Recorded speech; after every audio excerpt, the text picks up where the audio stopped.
En Cooperativa Ciencia, lo importante está primero. Salud mental al día. Un programa para hablar de los trastornos más comunes y sus contextos. Todo lo que nos afecta, todo lo que puede estar mejor. Salud mental al día, en Cooperativa Ciencia. Una invitación del MIDAP, Instituto Milenio para la Investigación en Depresión y Personalidad. ¿Qué tal? ¿Cómo están? Bienvenidos y bienvenidas a un nuevo capítulo de Salud Mental al Día, aquí en Cooperativa Ciencia. Este programa que hacemos con el MIDAP, que es el Instituto Milenio para la Investigación en Depresión y Personalidad. Es súper importante hablar de salud mental y aquí tenemos la opción de hacerlo cada semana sobre diversos temas y también en diversas profundidades, si se quiere. Te recuerdo que todos los capítulos de esta temporada y la primera temporada de Salud Mental al Día están disponibles en nuestro canal de YouTube. Hoy vamos a hablar de un tema que parece tener muchos significados, pero que queremos entender finalmente de qué se trata. Es el estrés parental y el impacto que tiene en la salud mental. Mi nombre es Jorge Lira y te doy la bienvenida a Salud Mental al Día. Salud Mental al Día es una invitación del MIDAP, Instituto Milenio para la Investigación en Depresión y Personalidad. Como les decía, hoy vamos a hablar de estrés parental, que a simple vista significa un montón de cosas, ¿no? Lo que se viene a la cabeza. Por eso estamos interesados en indagar acerca de él y, bueno, encontrar caminos, que es lo que siempre proponemos. Estamos aquí con Estefanela Costa. Ella es psicóloga, magíster en neuropsicología, doctora en estudios psicoanalíticos, académica de la Universidad Diego Portales, investigadora del Centro de Estudios de Psicología Clínica y Psicoterapia, CEPS, Research Leader de la ONG Solas Oxford, e investigadora joven de MIDAP. Estefanela, ¿cómo estás? Hola, bien, gracias. ¿En qué momento duermes tú? ¿Y tú? Oye, gracias por venir, Estefanela. Bueno, hace un par de segundos decía que la expresión estrés parental a simple vista podía significar varias cosas, digamos. Sí. Por eso la primera pregunta es bien directa. Hagamos una definición de estrés parental para iniciar la conversación. Ya, pues bueno. Sobre todo porque la palabra estrés está tan presente en nuestros días. Exactamente. Claro, ha tomado tanto significado, se ve como algo tan malo, como que ya las personas igual están familiarizadas con el cortisol, por ejemplo. Como claro, que hablar de estrés significa muchas cosas también. Claro, o sea, exacto. Estoy cansado, tengo pena. Sí, como que pasó a ser como de estos conceptos como bolsa de gato, como claro, como pasa con la lata también, que son como comodines también para cualquier cosa.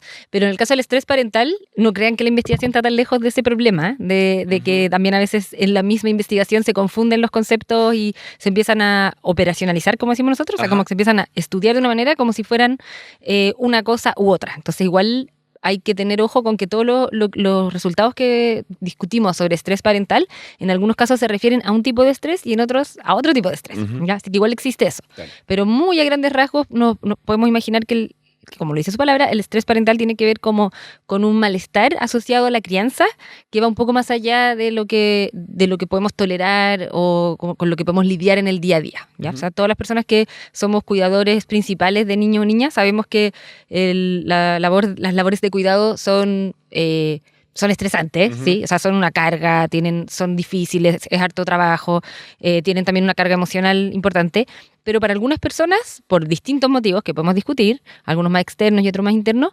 esta carga pasa a ser excesiva y puede llegar a un punto en el que ya no es tolerable o que puede generar otros malestares ulteriores a partir de esta carga en la crianza. Ya, y para ir, ordenando la idea, para mí, para la gente. Está diciendo que eso es verdad. Tú la tienes muy clara, pero lo que quiero saber es, ¿esto es algo que tiene que ver con los nuevos tiempos, con el último tiempo? No. ¿O es algo que podemos decir que es histórico? Pensando en que... Sí, interesante tu pregunta. De hecho, me hace pensar en cómo, así como asociación libre, pensé el tiro en cómo el tema empezó a existir tal vez desde que hay como más hombres criando y también el tema ha podido salir un poco a lo público, porque antes estaba el estrés parental estaba en lo privado. O porque la vida moderna también es muy agitada, digamos. O sea, tiene otros estreses. Claro, traslados, en fin, o sea, como por poner ejemplo clásico. Claro, sí. Yo creo que ahí habría que hacer como algunas especificidades, pero hay como distintas fuentes del estrés parental y hay algunas que sin duda tienen que ver con nuestra época y que tal vez son como como formas de estrés o gatillantes del estrés que son de ahora, ¿ya? Se me ocurren varios ejemplos, pero antes de entrar ahí quiero decir que hay otros que son muy propios de la experiencia de cuidar y que son como más internos, y de eso yo creo que han existido siempre, pero antes estaban encerrados en la casa, esos estreses. Entonces no se hablaban. Pero, y de esto de como más de la actualidad, yo creo que hay uno muy interesante, que lo estamos empezando a cachar hace poco, que es como se ha como tecnificado la crianza, con esto hay como demasiada información dando vuelta de cómo deberíamos criar, de cuál es la mejor forma de hacer cada cosa de la crianza y de cuáles supuestamente serían como los resultados de cada una de nuestras acciones como madres y padres, que más ha contribuido más al estrés y a como sentirse como, ay, entonces, ¿qué hago? A contribuir a poder, a que las prácticas de cuidado se hagan más sencillas o uno pueda, no sé, tomar decisiones en la crianza en una manera que como que facilite tu agencia como cuidador. Podríamos decir que lo que ha ido pasando, al parecer, más que nada por los relatos de malestar de las personas, es que ha sido como al revés. Como que ha generado más culpa, por ejemplo, porque igual uno instintivamente tiene... la mayoría de las conductas de cuidado son instintivas, entonces uno podría instintivamente más o menos cachar cómo hacerlo, pero con toda esta información de cómo habría que hacerlo, que ni siquiera está tan basada en la ciencia, ¿cachai? Hay como varios pueblos que se han saltado ahí. Sobreinformación, finalmente. Exacto, sí. Podríamos considerarlo como sobreinformación. Oye, Estefanela, bueno, ¿por qué es un problema social y no individual? Ya, vamos a partir de ese supuesto. Ya, sí, yo también creo que es un problema más social que individual, porque el contexto donde se da la crianza es fundamental, porque la crianza requiere, como ya muchas personas han visto, pero que en el fondo que un niño pueda crecer requiere de varias personas a su alrededor y de un cierto ambiente para poder sostener ese crecimiento. Y cuando hay una persona sola cuidando, por ejemplo, la probabilidad de que esa persona sufra de estrés parental o incluso de burnout parental, que ya es como cuando se dan unos niveles gigantes, es súper alta, porque es muy difícil, casi imposible, sostener todo lo que implica sostener adecuadamente la vida de un niño sin que, con todo lo que implica, que no es solamente los cuidados como a nivel concreto, sino todo lo que implica sostener mentalmente la mente del niño, o sea, sostener todas sus emociones, los momentos de malestar, todo lo que los niños y niñas por sí mismos no pueden, requieren de alguien con más experiencia y con quienes se sientan en confianza para poder expresar ese malestar y que la otra persona, el cuidador, cuidadora, los ayude como a metabolizar estas experiencias. Entonces, ya nos podemos ir imaginando cómo estar en ese rol del metabolizador de todos estos malestares o de todas estas experiencias difíciles que los niños enfrentan día a día, es una posición que implica una carga gigante. Claro. No es fácil estar en ese lugar. Y por eso también es tan incómodo cuando, tú eres papá, probablemente has sentido es como cuando tus hijos o hijas están en una situación como una pataleta, que hay a distintas edades distintos tipos de pataletas, claro. Pero cuando hay como algo que les está molestando a ellos, que tú no sabes bien lo que es y que de alguna manera te lo tiran a ti, como si estuvieran enojados contigo, como, y tú, papá, a veces más directo, a veces no, pero igual uno se siente como interpelado, como ya, pero no es mi culpa. Y en verdad hay veces que lo que te hacen sentir los niños es que es tu culpa y uno puede enganchar o no enganchar. Claro. Hay gente que no engancha nada, hay gente que engancha mucho y termina como atrapado en una como discusión con su hijo o hija que no va para ninguna parte. Hay miles de opciones, hay un abanico de opciones que se abren ahí, pero en el fondo ese lugar y ese tipo de experiencias en las que uno está enfrentado día a día en la crianza suponen una carga súper grande. ¿Cuándo traspasa ese umbral? ¿Cuándo pasa a ser un malestar a derechamente ser un problema de salud mental, digamos? Claro, sí, es un buen punto. En general pasa a ser un problema de salud mental que requiere de un apoyo así real y que hay que intervenir como desde afuera porque si no, no se va a solucionar. Cuando ya podemos ver que las mamás o los papás, generalmente son mamás, como que tocan fondo, es como que ya no les cabe más malestar de sus hijos, ya no pueden lidiar con las tareas cotidianas de la crianza y empiezan a haber como muchos conflictos con los niños, ya es como, no puedo más, me da lo mismo lo que le pasa a este niño, ya porque obviamente se dan varios factores, por repente hay niños que tienen como una forma de ser por su temperamento, o sea, como por cómo vienen de fábrica, que es más hacia afuera, por ejemplo. Entonces eso le implica más tarea al cuidador. Por algo los cuidadores somos distintos, puedes tener muchos hijos y ser distinto con cada hijo. Y a cada hijo le va a tocar una experiencia distinta de su mamá o su papá, porque también por lo que ese hijo despierta en el papá. Entonces es para los dos lados. Y en esa bidireccionalidad de la relación hay veces que se da un match que es súper complicado para el cuidador y empiezan a haber como momentos cotidianos de esto donde ya empieza a darle lo mismo lo que le pasa al niño. Es como ya un agotamiento máximo, como me da lo mismo esta cuestión, no quiero saber nada. Y generalmente, a mí como psicóloga infantil, me pasa mucho que estos niños llegan a consultar como el niño como paciente, como que lo traen como arrégleme a este niño. Y si uno empieza a indagar más, ahora que tenemos más de la psicología clínica, tenemos mucha más conciencia ahora de cómo los fenómenos son relacionales, decimos nosotros, o sea, como que surgen en la relación, existen a raíz de cosas de la relación entre el niño y sus cuidadores, por ejemplo. Si uno empieza a indagar un poquito más hablando con los papás, te das cuenta que ya pasó algo ahí, y ahí recién uno cacha, oye, esta mamá tal vez tiene burnout parental, y en realidad el niño está consultando, pero a raíz de que la mamá te está contando lo que le pasa al niño, tú decís, parece que esta mamá tiene burnout parental, como... Oye, pero por anga o por manga, el niño siempre sale afectado. No siempre. ¿No siempre? Ya. Tienen que darse varios factores entre medio. Estamos con Estefanela Acosta, ella es psicóloga, magíster en neuropsicología, doctora en estudios psicoanalíticos, académica de la Universidad de Diego Portales, investigadora del Centro de Estudios en Psicología Clínica y Psicoterapia CEPS, Research Leader de la ONG Solas Oxford y investigadora joven de MIDAP, con quien hacemos este espacio que se llama Salud Mental al Día. Oye, Estefanela, ¿esto se puede traducir en problemas físicos también? Sí, o sea, es que en general el estrés, al ser como es una experiencia subjetiva, o sea, algo que nosotros sentimos como un malestar que nos podemos dar cuenta o no, pero la mayoría de las veces podemos sentir algún tipo como de molestia, pero a la vez tiene un correlato que es físico y que es biológico, y que eso es lo que ya cada vez más todos dicen, el cortisol, porque sí, efectivamente el cortisol es una de las hormonas involucradas en estos procesos, y por lo tanto, como el estrés supone un desequilibrio a nivel fisiológico, eso puede llevar a alguna respuesta ya más física, como de algún tipo de enfermedad, condiciones, como en el fondo por una sobrecarga del sistema. Hablemos de corresponsabilidad. Tú recién lo dijiste al pasar, en general son más mujeres. Sí. Son más mujeres. Bueno, este es el punto de lo social, de hecho. Sí. Pero es que, claro, finalmente, culturalmente... siempre ha sido así, lamentablemente, a pesar de que se ha ido instalando el tema de la corresponsabilidad. Exacto. La pregunta es, ¿esa es una impresión general, digo, se está instalando o ya está derechamente instalado? ¿Hay una penetración importante? ¿En qué situación estamos? Digamos?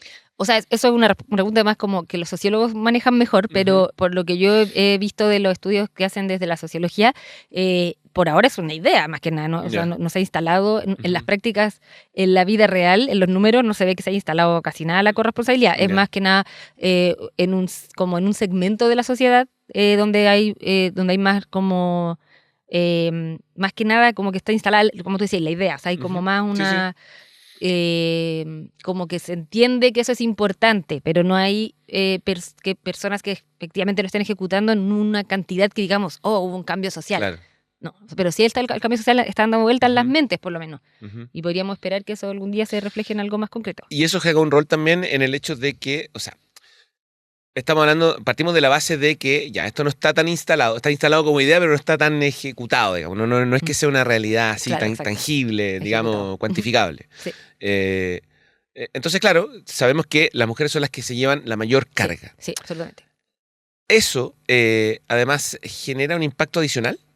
¿En las mujeres? Ajá. Absolutamente. Ya. Sí, de todas maneras. O sea, lo que te decía, puede terminar en burnout parental, pero también a nivel fisiológico funciona como cualquier otro estrés. En el fondo lo estamos llevando al estrés parental como el gatillante del estrés, pero la experiencia de estrés es la misma. Y los efectos que pueda tener en el cuerpo van a ser más o menos los mismos si es un estrés que proviene de un lugar o de otro.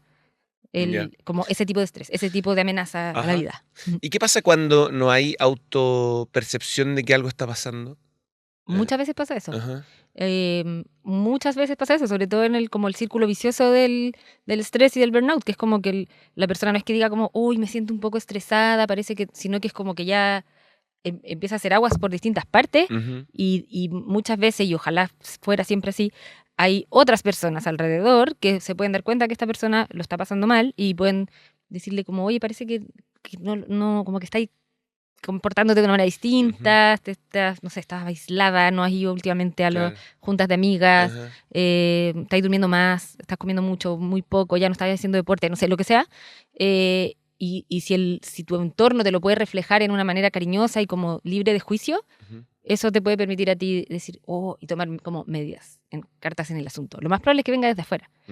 Pero también cuando hay un ambiente que sostiene, también eso es un factor protector. Entonces, así como el estrés puede ser un factor de riesgo, el que haya un ambiente que sostiene al cuidador es un factor protector para lo que pudiese ocurrir. Entonces, que ese estrés se convierta en un problema de salud mental, para que llegue a convertirse en un problema de salud mental, tienen que no haber factores protectores o haber muchos factores de riesgo.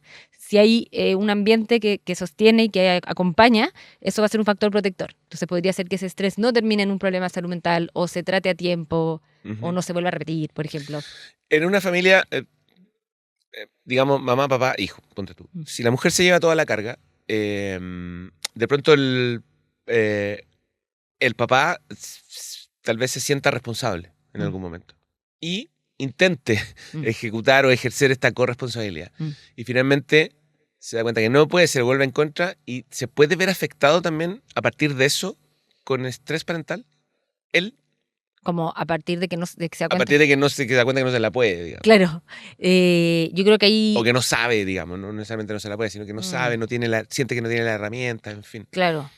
Me trato de imaginar esa situación y me imagino que ese papá, si tiene las mejores intenciones como de involucrarse en la crianza, siempre lo puede hacer. O sea, en el fondo, porque lo que decías, como es intuitivo y se va construyendo en el contacto con el niño. Entonces, cualquier papá que se pone a cuidar va a saber cómo cuidar. Y en el cuidado mismo se le van a ir activando todo, se le va a ir activando como su cerebro cuidador a partir de que cuida. O sea, a partir del cuidado empiezan a activarse cosas fisiológicas, miles de procesos que le van a permitir cuidar mejor. Entonces es un círculo virtuoso. Pero en el caso que tú me pones, me imagino más que ese papá podría estar como desafiado en su autoconcepto, como en lo que piensa de sí mismo, o en qué tan como competente se siente en algo, y entonces obviamente le podría afectar como a nivel de autoestima o de ese tipo de cosas, pero no creo que no constituiría necesariamente estrés parental propiamente tal, como que no sé si sería la crianza el gatillante.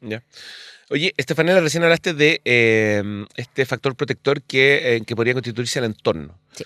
¿Y qué pasa con las familias monoparentales? Que, digamos, también hay un tema ahí porque efectivamente muchas veces esas familias monoparentales son también solas, digamos. No solamente es crianza sola, sino que es una mamá sola en el mundo, digamos. Es muy sin apoyo, rechazado, qué sé yo, desplazado, finalmente, no sé, porque se cambió de ciudad, lo que fuera. Sí.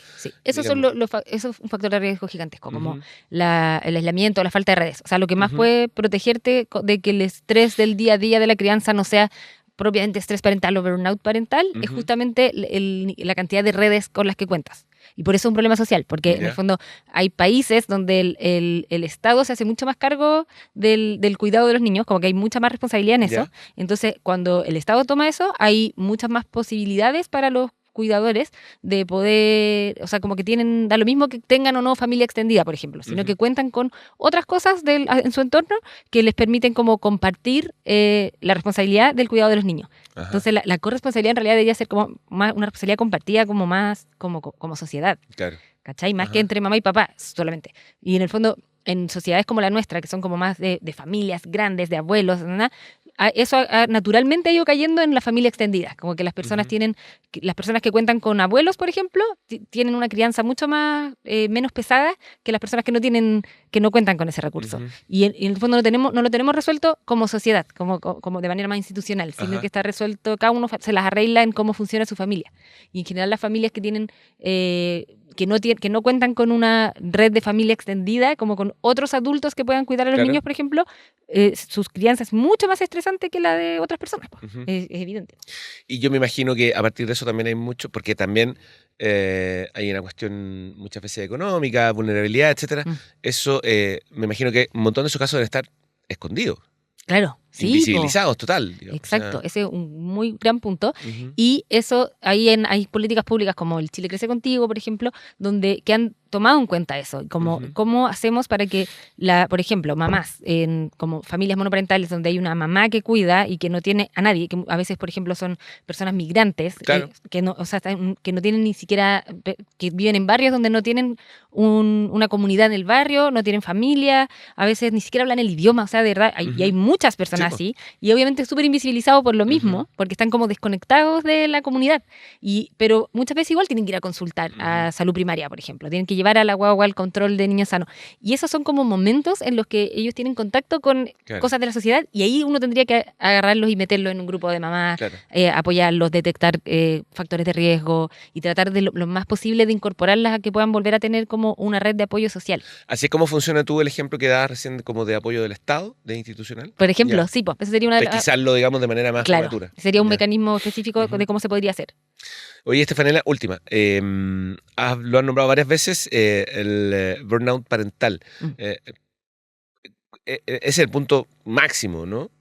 Claro, o sea, como una forma de conceptualizarlo desde el estrés, porque en el fondo eso no tendría tanto que ver con las consecuencias, porque después ese estrés, esa sobrecarga, que a veces se le llama sobrecarga aleostática, porque en el fondo es como todo el cuerpo teniendo que activar todos los mecanismos para poder volver al equilibrio todo el tiempo, y como eso va gastando mucha energía, y eso como va resultando en como que se van gastando otros procesos del cuerpo. Y entonces eso puede generar ciertas enfermedades de salud física o de salud mental. Entonces podría ser que partamos del estrés, pasemos por el burnout y terminemos en una depresión o en cualquier otra enfermedad de salud mental o de salud física que esté relacionada con el estrés. Pero imagínate que alguien está viendo este espacio y dice, yo puede que tenga estrés, pero no tengo burnout. Pero a lo mejor va camino a eso. Claro. Entonces, la pregunta es, ¿en qué fijarse? ¿Cuál es el signo? Claro. El signo que te lleva a decir, ¿sabes qué? Esta cuestión no está bien. Sí. No estoy bien. Yo ahí pienso que una buena forma de darse cuenta es como llevar, no sé, al menos 2 semanas en las que hay como un cambio significativo en cosas cotidianas y relacionadas como con la supervivencia, como si están durmiendo bien, si están comiendo lo que comían siempre, si ya les genera placer o no algunas cosas, si está muy irritable, como cosas que antes le daban un poquito de rabia, ahora le dan mucha rabia, o más cosas que antes no le dan rabia, ahora sí le dan rabia, y como muchos momentos, no sé, por 2 semanas donde casi todos los días se han sentido como dormí mal, o dormí más, dormí menos, tengo mucha hambre o no tengo hambre, cuando mis hijos gritan, me da demasiada rabia, no me puedo controlar, o el otro día me salí y tuve una conducta con mis hijos que no me hubiese gustado tener y me arrepiento mucho y ahora no sé cómo salir de ahí. Cualquiera de esas cosas yo creo que ya vale la pena pedir ayuda, porque aparte que no va a salir nada malo de eso, como de pedir ayuda. Bueno, siempre pedir ayuda. Sí. Y ¿sabes qué? Quiero decir algo súper importante ahí, que hay un problema ahí como en el juicio, porque en el fondo cuando una persona tiene mucho estrés parental es mucho más probable que, por ejemplo, incurra en una conducta de maltrato infantil, por ejemplo. ¿Ya? Y eso, cuando no es repetido en el tiempo, por ejemplo, si ya te saliste de ti mismo y tuviste un momento en el que tú consideras que tuviste una conducta con tu hijo que no era la adecuada, pero tú eres capaz de darte cuenta que no fue intencional, que se te salió porque estabas demasiado estresado de la cuestión, ahí hay instancias, y es una de las cosas que yo investigo, donde no hay juicio, o sea, uno no va a enjuiciar a un papá por eso. O sea, ojalá puedan encontrar un lugar libre de juicio, porque un papá que se da cuenta de que eso hizo está mal, es hermoso, o sea, que se pueda dar cuenta de eso y que se lo pueda comunicar a su hijo y que pueda pedir ayuda por eso, está muy lejos de ser algo malo moralmente. Y el problema es meterle como una cosa moral a ese tipo de conducta. Y es razonable que alguien que está en una situación de estrés y también personas con una cierta historia, por ejemplo, con historia de trauma de su propia infancia, la probabilidad de que termine en una situación que él mismo considere que no debería haber hecho es súper alta. Pero nadie lo va a juzgar porque se entiende de dónde viene esa situación.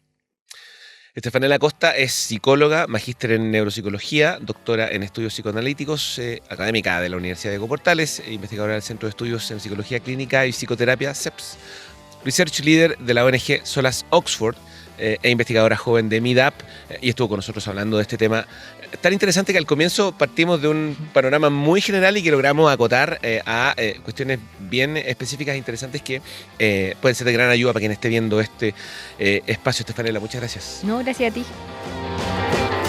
En Cooperativa Ciencia, lo importante sigue primero. Salud mental al día.